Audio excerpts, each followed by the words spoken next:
If there's one question that comes up every election season in Nigeria, it's this: where do politicians get all this money from? We all know campaigns in Nigeria are not small businesses.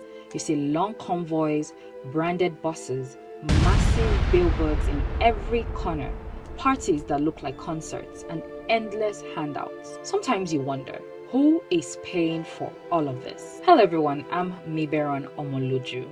Welcome back to another episode of Policy Watch. Today we'll be talking about campaign finance in Nigeria and asking this critical question: who is paying? And really, that question goes beyond curiosity. It goes straight to the heart of how politics works in Nigeria and who it truly serves. Let's take a look at the numbers. According to Nigeria's Electoral Act, a presidential candidate is not supposed to spend more than 5 billion naira on campaigns. But if we're being real, that's barely a fraction of what's actually spent.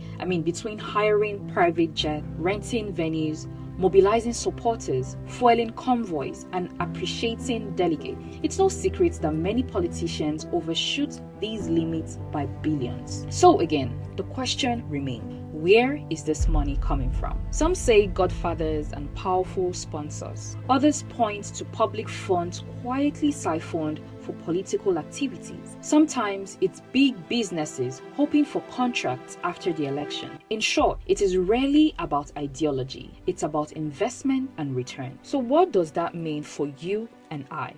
It means that when someone sponsors a politician's campaign, they often expect something back. Maybe a juicy contract, maybe a government appointment. So when your road remains bad or your clinic has no drug, it's not because the money isn't there. Sometimes it's because public resources are being used to pay back political debt. And if we're being honest, by 2027, we'll likely be doing this all over again, dancing at rallies, collecting rice, and forgetting that the same system keeps us stuck in the same place. So, how do we break this cycle? Here is one concrete solution: a public campaign donor registry and expenditure log. Here's how it works. Every donor who contributes more than 5 million naira to a candidate must have their name, amount, and date listed in a public database. Every political party must publish how much they raised and how they spent it, from posters to logistics to campaign rallies. And if a donor or their company wins a government contract within 2 years after the election,